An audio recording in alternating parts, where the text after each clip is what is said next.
Assalamualaikum warahmatullahi wabarakatuh. Waalaikumsalam warahmatullahi wabarakatuh. Terima kasih atas kehadiran ibu-ibu. Nah, ini sesi terakhir yang akan kita bahas, yaitu tentang kesejahteraan lanjut usia. Di sini siapa yang lansia? Angkat tangan. Nah, di sini saya akan menjelaskan ya. Penuaan adalah proses kehidupan semua makhluk hidup di muka bumi ini, termasuk manusia. Dalam sesi ini saya akan berbagi macam cara untuk melayani lansia, dimulai dari pengertian lansia, kondisi yang berubah, kemudian permasalahan yang terjadi, dan yang terakhir ada kekerasan yang dapat terjadi dan upaya-upaya peningkatan kesejahteraan lansia. Nah, di sini kita bisa lihat yang pertama, mengapa harus peduli kepada lansia? Yang pertama yaitu karena amanat Undang-Undang Nomor 13 Tahun 1998 tentang kesejahteraan lansia memiliki hak yang sama dalam kehidupan bermasyarakat, berbangsa, dan bernegara. Kemudian, data menyebutkan lansia mengalami kekerasan dan penelantaran.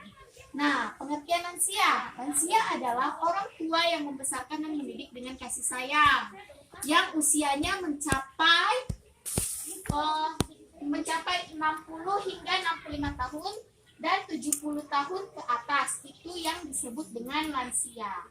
Kemudian, kondisi dan permasalahan lansia yang pertama adalah fisik atau biologis. Perubahan fungsi organ tubuh yang menyebabkan terjadinya pertama, perubahan segi tubuh, gangguan gerakan, gangguan panca indera, gangguan saluran kencing, gigi mulai goyah, dan munculnya penyakit-penyakit yaitu seperti ketikungan, stroke, darah tinggi, radang sendi, dan lain-lain. Nah, kita pindah di flip chart ini. Kemudian lanjut, yang kedua adalah psikososial, yaitu diri dan hubungannya dengan orang lain. Di sini kita membahas tentang perubahan emosi pada lansia.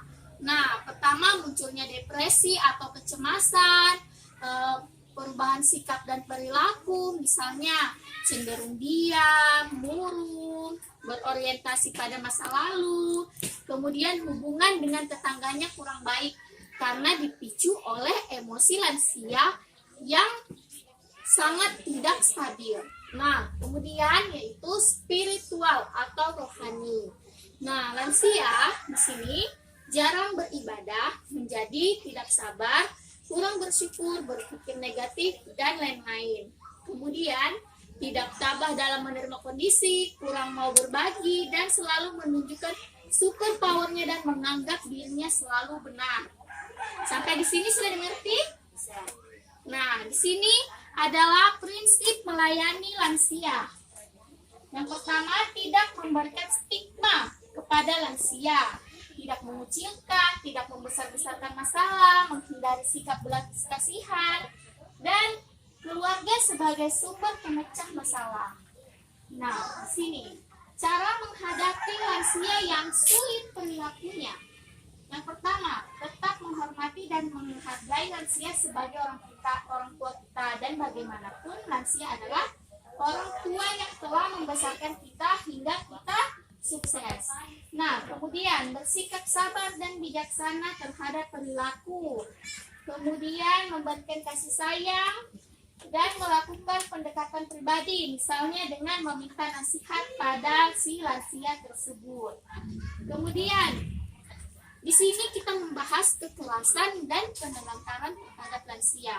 Kekerasan yang terjadi pada lansia yaitu ada fisik, verbal, emosi, dan finansial. Fisik yaitu contohnya seperti mendorong, mencubit, memukul, dan tidak memberi makan dan minum.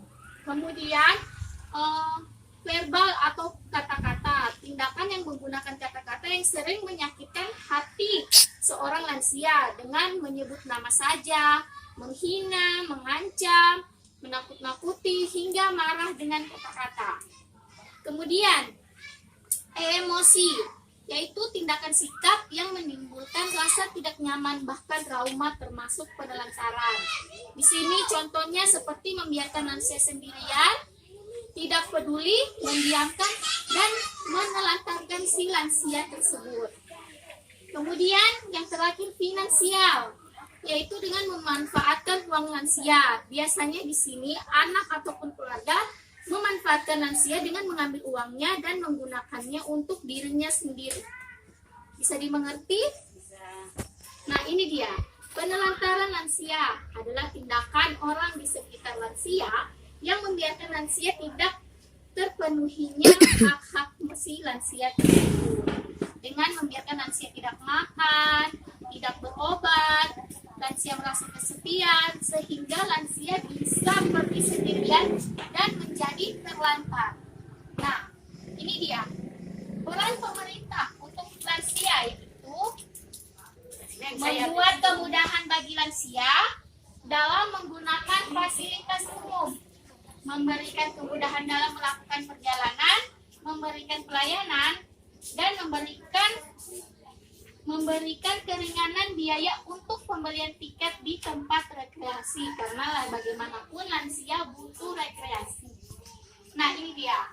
Yuk peduli lansia dengan menyediakan makanan sehat, memperhatikan kesehatan, mengingatkan untuk beribadah, serta memberikan kegiatan yang merangsang memori atau daya ingat seperti membaca, mengisi teka-tekis, dan lain-lain.